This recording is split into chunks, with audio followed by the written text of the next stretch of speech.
Hey guys, welcome to part 2 of our series on depression, on loneliness, on these internal emotions, these internal thoughts, these feelings that so many of us, I'd really say everybody struggles with, but nobody really wants to talk about. And yet it's so important we address it. And today what I want to talk about is feeling valuable, is that identity, is walking in such a way that we're able to go into a room, go into a group of people, whatever it might be. It might be going to your office, the place that you work. It might be going to your kids' school with all the other parents. It might be going into a networking event and mingling, and getting to know people that you didn't know. Whatever, going to church, right? Going to your Sunday school class, whatever it might be. And we want to shift the thinking from when we enter into that room, enter into that place, right? Enter into that atmosphere from what do they think of me to what does God think of them? You've turned a corner when it comes to loneliness and depression when your first thought every time you're interacting with an individual, with a group of individuals, especially a group of individuals, when there's a lot of eyeballs, right? And you feel like they're all on you. Have you ever felt that way? And you feel like they're all judging you and you're wondering, what do they think of me? When you can shift from thinking, what are these people thinking of me? How are they analyzing me, judging me, summing me up, measuring me up? To what does God think of them? And of course, that understanding is God is in love with them. God made them unique and for a purpose. No matter how they're acting, right? It doesn't matter if they're the one that seems to be the gossipy one or the mean one or the really nice one or the really cool one or the whatever, whatever group they might fit into, whatever kind of person you might perceive them to be. When you shift from judging them and feeling like they're judging you to seeing them how God sees them and loving them, then something has shifted in your mindset and your emotions. Something has shifted inside of you where you went from a place of needing to be filled up by people to being able to help other people meet the one who can fill them up. And the reason you're able to make this shift is because you personally made this shift. Now, the way that you personally make this shift is simply to stop looking out in order to measure your worth and your value and start looking up to measure your worth and your value. Now, there's even people, there's psychologists, there's life coaches, there's people who are going to say, you know what, you just need to tell yourself every morning and every night, I'm good enough, I'm smart enough, and doggone it, people like me, right? I'm a strong person.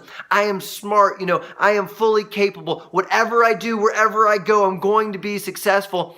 And I'm not here to knock that, right? But I get, maybe in a way I am, that's not the purpose of this. My point is to say, if I've got to find my value by what I think about me, I'm going to fall short. I'm going to let me down.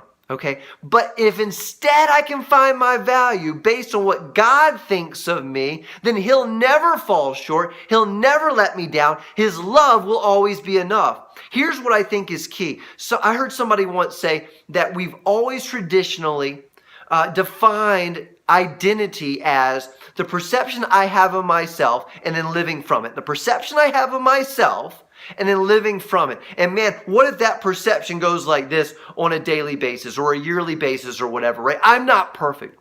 He said, let's instead change identity from that to instead the perception I have of God in terms of how He sees me. Right? What I believe His perception is of me, and then living from that.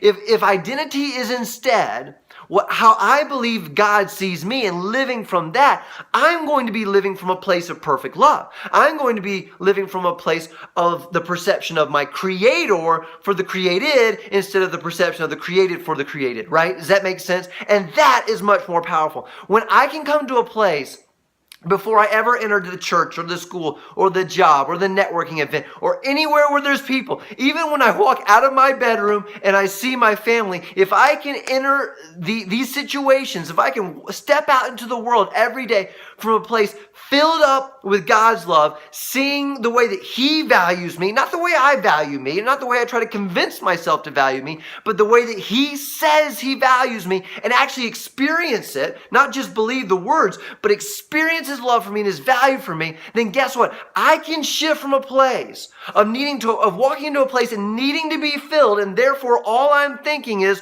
what do you think about me? What is your perception of me? How are you measuring me up? How are you judging me? Do you value me? Are you going to smile back at me when I smile at you? Or are you ignoring me? Or do I perceive that you're ignoring me? Instead of needing to be filled up, then I can walk into a place already full, already seeing how He values me no matter where my thoughts go. I know He values me, being filled by His love, whether I get it anywhere else or I perceive I get it anywhere else or not. And then guess what? I can walk into the place, and instead of thinking, what do you think of me? I can walk into a place and think, what does God think of you? And how can I live that out for you today? And guess what? There's a lot of lonely people out there. There's a lot of people struggling out there. We really all are.